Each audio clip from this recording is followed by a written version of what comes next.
Salut mon œuf, mon bœuf, mon keuf, mon stuff, mon ref, mon taf, mon bœuf, mon chef, mon œuf, mon keuf, mon keuf. Aujourd'hui, nouvelle vidéo. Oh, mais les coups, qu'est-ce que c'est comme vidéo que tu fais? Ah bah je fais une vidéo YouTube ou quoi? T'as cru qu'on était où là? On était sur port. Donc la semaine dernière j'étais à GTA. J'étais à Shoulder Press, 12 kilos, 8 répétitions. Aujourd'hui, 13 kilos, enfin c'est pas 13 kilos mais t'as capté mon œuf. 13 et objectif battre le record 8, donc 13 c'est juste 2 kilos de plus par rapport à la semaine dernière. Donc en vrai, est-ce que j'augmente encore plus? Non, je vais faire progressivement, on va pas vouloir se blesser. Tu vois, c'est vraiment important de faire progressif. Tout est dans la question de la progressivité, mon œuf, tu comprends? C'est comme avec les... Du coup on est parti pour la série de travail, c'est parti.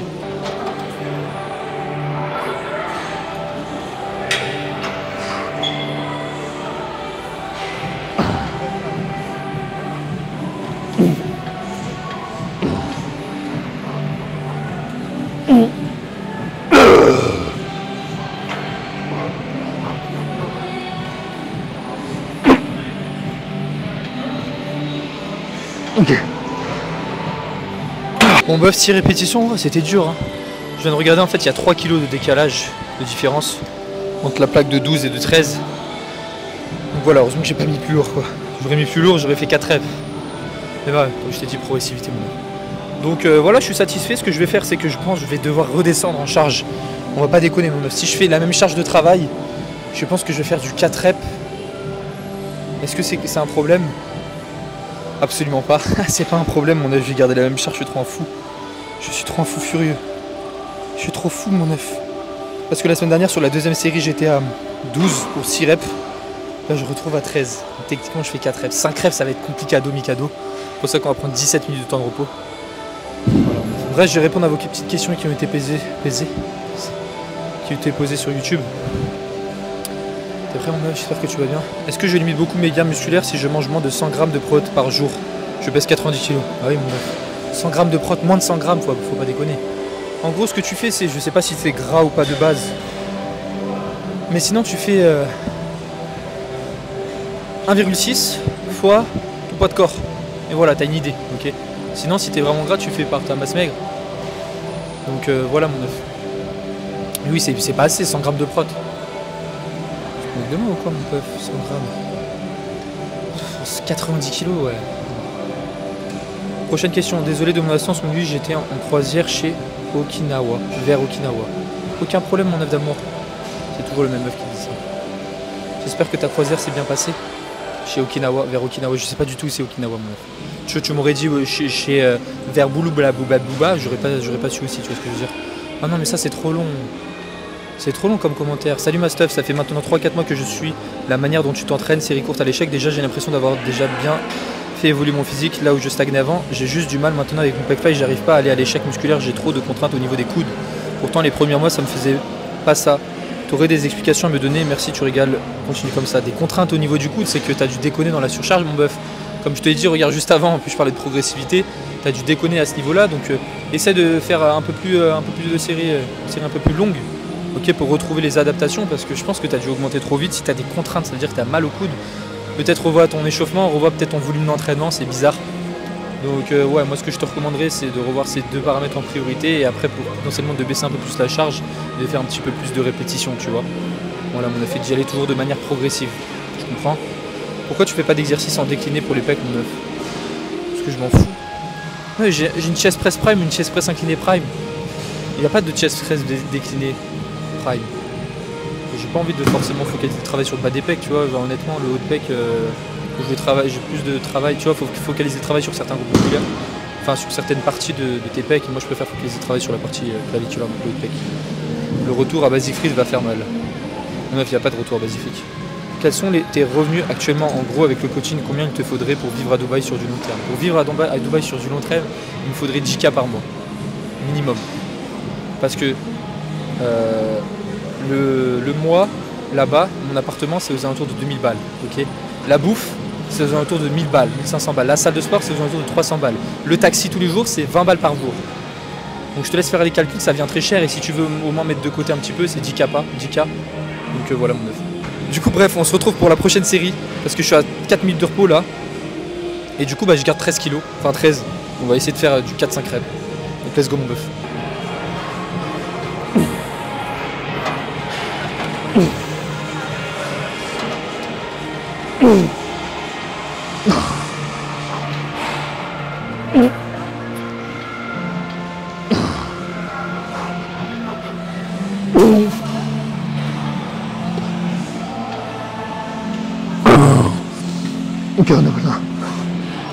Bœuf 5 répétitions, je suis trop fort, je suis trop sexy, je suis trop beau. Donc une rep de moins que la semaine dernière pour 3 kilos en plus.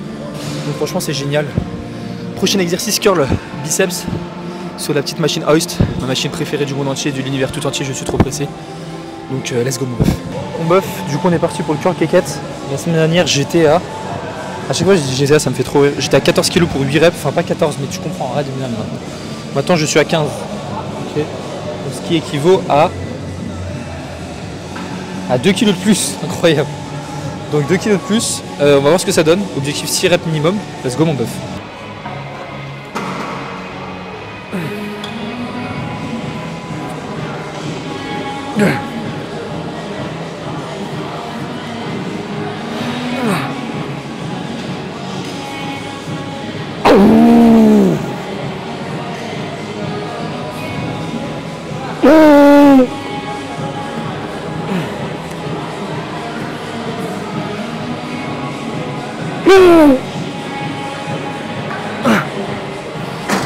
En bœuf j'en ai chié, hein. Je t'avoue que j'en ai vraiment chié. En 6 reps du coup je suis très content.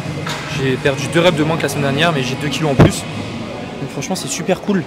Je vais remettre à 14. La semaine dernière sur la deuxième série j'étais à 14 pour 6 répétitions. Donc là l'objectif ça serait de faire une rep de plus, ça serait vraiment cool, voire égalité, je sais pas. Je ne sais vraiment pas mon œuf, mais c'était waouh. Dans ma tête j'allais pas tenter la dernière, la 6ème, mais je me suis dit vas-y si je la tente pas, bah je suis gay. Du coup j'ai tenté. J'ai rien contre les gays, t'as le droit d'être. T'as le droit d'aimer les hommes. T'as le droit de m'aimer moi surtout, c'est le plus important. Bref, YouTube, on y retourne, c'est parti. Il y a un monsieur devant, il n'a pas vu qu'il y avait ma caméra. Pourquoi tu fais pas d'exercice en les messages j'ai vu? Et deuxième question, vaut-il mieux favoriser l'étirement, quitte à mettre un peu moins lourd, ou mettre beaucoup plus lourd, et moins venir étirer ton muscle? Évidemment en gardant une grande proximité à l'échec et en standardisation les reps. Exemple, à la chest press allongée, je peux mettre vachement plus lourd et plus de reps en mettant des cales en dessous de la machine, évidemment pas dans l'excès. Mais j'ai quand même l'impression que c'est mieux de venir un peu plus étirer le muscle. J'espère que j'ai été clair. J'aimerais ton avis d'expert d'œuf. Vip il a répondu, ouah, Vip il a répondu un truc de malade, Vip t'es malade. C'est mieux d'avoir plus d'amplitude sur les muscles qui bénéficient d'hypertrophie mitigée par l'étirement. En gros sur la presse à cuisse ou du chest press par exemple, c'est mieux d'avoir une plus grande amplitude. En plus ça va réduire les chances de blessure. Imaginons que tu fais du curl pupitre avec une demi, ouais ok ça je comprends. Après t'as peut-être des cas où c'est mieux d'avoir une plus faible amplitude en dehors d'une machine qui a un trop d'amplitude et c'est avoir des charges légères, je vois pas trop mais l'œuf me le dira. Mais ouais du coup honnêtement mon œuf choisis une amplitude qui te convient, ok. Genre moi sur la chest press admettons je veux pas descendre tout en bas, ok, je sais pas si t'as remarqué mais j'ai pas un super étirement parce que je me sens beaucoup moins à l'aise. Donc encore une fois je pense que c'est surtout à individualiser d'un point de vue optimisation. Oui il y a certains muscles qui ne bénéficient pas de l'hypertrophie mitigée par l'étirement, mais est-ce que ça voudrait pour autant dire qu'il faut pas aller chercher l'étirement dessus? Je sais pas, enfin je pense que ça dépend surtout tu vois de chaque personne. Encore une fois si tu te sens à l'aise de bien descendre sur un exercice, il n'y a aucun problème vis-à-vis de ça, tu vois, tu peux le faire. Et voilà, genre vraiment tant que c'est standardisé en fait, le truc le plus important mon œuf c'est juste que tu aies ta surcharge et que tu aies toujours la même amplitude de séance en séance, ok. Si un jour t'étires beaucoup, un autre jour où t'étires moins, bah là il y a un problème. Faut que tu aies tout le temps la même amplitude, vraiment tout le temps, c'est juste ça qu'il faut retenir. Et voilà, j'espère que ça t'aura aidé. Si ça t'a pas aidé, bah fais-moi le film. La couleur jaune d'œuf, violet, il y a Kameto derrière, le revoilà. C'est quoi, genre il y avait Kameto, n'importe quoi. Tu ne changes jamais d'exercice pour les pecs. Le but c'est d'avoir tout le temps les mêmes exercices, on le change juste si nécessaire. Ah oui mais c'est Amiga moi. Mais Amiga, attends mais tu regardes toutes mes séances? Tu es un hater ou tu m'aimes en vrai? Dis-le moi. Amiga c'est un mec, genre je sais pas s'il m'aime pas ou il me déteste en vrai.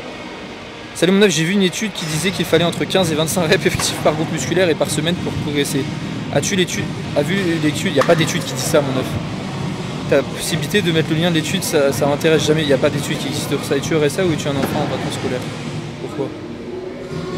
Il n'y a pas d'étude qui dit ça, c'est juste des théories, tu vois. C'est la théorie de Chris Bursley qui dit entre 15 et 25 reps effectifs par groupe musculaire par semaine. Après on voit qu'il y a trop de dommages musculaires, trop de fatigue, etc. Mais théoriquement, ça c'est juste, tu vois, parce que bah on sait qu'au bout d'un certain nombre... En fait non, c'est juste, mais bordel mon œuf, tu peux pas dire ça, c'est pas possible. Regarde, genre c'est 15 et 25 reps. Genre ça dépend trop. Tu vois, maintenant je suis trop nuancé mon œuf. Avant je disais, ah bah l'échec tout le temps. Maintenant je suis trop quelqu'un qui nuance les choses. Je suis pas comme Paul Carter. Paul Carter il dit, j'ai lu un post aujourd'hui ce matin lui. Ah oui, on peut pas faire grossir les avant-bras, non c'est pas possible et tout. Et après je vois dans une autre de ses publications, il dit c'est que de la génétique, tu vois. C'est que de la génétique et il se contredit juste après ce chien. Il dit ah non, il y a pas de génétique, etc. Enfin tu vois, il se contredit en gros. Il dit les avant-bras c'est full génétique et dans un autre post à lui il dit il y a aucun muscle qui est plus génétique, etc. On peut tous les faire grossir. Alors ça me fait trop rire. En fait, Paul Carter il est